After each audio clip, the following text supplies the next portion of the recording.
minutes to explain day trading. So naturally, I'm going to put $60,000 of my own money on the line. What could possibly go wrong?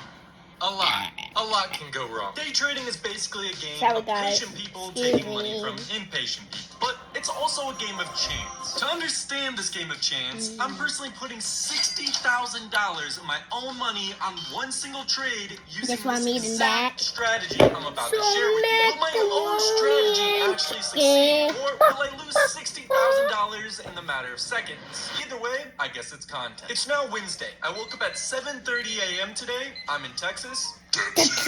So, market opens in 1 hour. I make sure I'm zooted on caffeine, and then I proceed to spend the entire morning scrolling through my trading scanner until I find the one. I set up all my strategy parameters. Tactics, tactics, tactics. I precisely set my limit order, then I do the most important step, and that is to wait patiently until price hits my order. Holy f***, it just hit my order. Order fill, order fill, order fill, order fill, order fill. You see, day trading isn't easy money. I'm sure the only reason you're even watching this video right now is because you saw some rich TikToker talking from a helicopter about his Lamborghini that he got from trading stocks. Here in my garage, just bought this new Lamborghini here. Knowledge. But let me tell you something you already know. The world ain't all sunshine and rainbow. In fact, most day traders actually lose money. What? People lose money while day trading? Well, yeah, the majority do. It's a known statistic that only 3% of day traders make a profit, and only 1% actually do it consistently. So, in order to make money, you have to become part of the 1% of traders. And how do you become part of the 1% of traders, you may ask? Doing exactly opposite of what the 99% are doing. You see, it's pretty simple actually. If 99% of traders are not profitable, that means if you do the exact opposite of what they are doing, you'll make money. It sounds stupid, but it's true. In order to do this, we are going to use one of the core concepts in our strategy, and that is liquidity. In order to understand liquidity, we first have to understand how the big billion-dollar institutions trade, or in other words, the 1%. Now, unlike you and me, where we can simply just buy wherever we want, big institutions can't really do that. They are dealing with so much money while trading, there are simply not enough sellers at the price where they want to buy at. So, what do? They create the sellers themselves.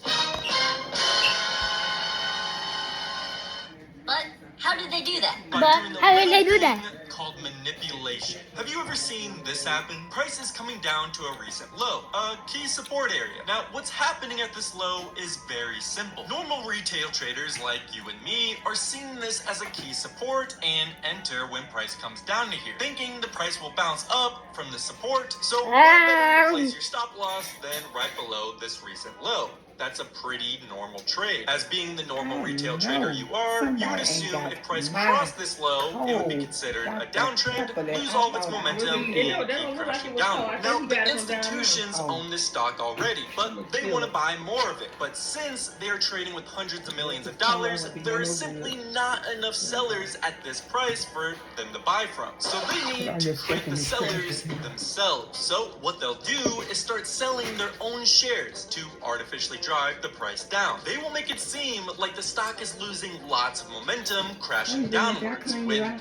reality it's not, which other retail traders will see this and start selling as well, which in turn drives the price down even more. It will do this to the extent of passing this recent low, which will trigger all of these stop losses that we were talking about before. So now there are tons of people selling, trying to get rid of what they are holding, which means the institutions can now enter at the price they want since there's so many sellers. Price hits these stop losses, institutions buy a fuckload of shares, and price starts heading in the original direction it was meant to, making institutions billions of dollars. That is liquidity. Now, the trade we just took broke all-time highs, then reversed back downward. So instead of sell-side liquidity like the last example, this time we got buy-side liquidity. It's the same concept, just reversed. So this is why we are looking to short. If you don't know, instead of making money while the price is going up, shorting is where you make money as the price goes down. Price breaking this all-time high is our liquidity, and actually all-time highs are usually the most aggressive types of liquidity, and this is part of the puzzle of how we become part of the 1%. But just because we find liquidity that doesn't necessarily mean we found a good trade. Now, the 1% not only know Just how to because you find find liquidity and liquidity, even target liquidity, it doesn't but they mean you will also have a know good how to trade. find perfect spots to enter the trade. In order to know where they enter, we Cool, have to cool. understand one key thing. Oh. Retail traders don't move the price, the institutions do. Now, sure, me and your pennies could possibly move the stock price a smidge in the grand scheme of things, but the majority of price movement comes from hedge funds, banks, and institutions. That's where the price really moves. We can find where they're entering by finding key levels of supply and demand. To do this, go to the 4-hour time frame. Find the start of a strong move. Mark the low to the high of the candle that started this move. This is your area of demand. You can do the exact same thing with areas of supply. Find a strong move downwards, find the first candle that started that move, mark the low and the high of that candle. This is your area of supply. The reason we are doing this is because we want to be entering where the big institutions are entering. And if price spiked up strong from this price, that means the institutions are probably entering here. So we would wait for price to come back down to this zone, enter here, and price is likely to spike up again, and we make all of the profit. So if we go back to our trade, we already grabbed the liquidity at the all-time highs. Next, we need to mark our area of supply. We mark the first candle that started the downwards move. This is our area of supply, and we must wait for price to enter into the zone again, and we enter our short trade. Now, just because we have liquidity and supply, that doesn't necessarily mean price will follow exactly what we think it'll do. You need another layer of confirmation, and that confirmation is a narrative. Now, narratives come in all shapes and sizes. It could be a sector that has a lot of potential, like AI. It could be good economic news, Trump makes another tweet, or it could be overhyped. Now, this play is QBTS, and they are a quantum computing company. It's been going crazy this past month or so with all the AI hype going on recently. Now, to be completely honest, I really do believe in this company. I think quantum computing is the future, and I think it's a really good company for that. And I actually traded this exact stock a couple months ago, but the last trade I was in a long trade. I used this exact same strategy, just flipped around. I entered in around $4 and sold around $18. It was my biggest trade to date, and I posted it live in my Discord group. But with that said, I think it's extremely overpriced at the moment. For example, this company is still in its early stages. They are actually losing money at the making of this video. Now, sure, they could be reinvesting into the company to make it stronger for the future, and just because they don't have a net profit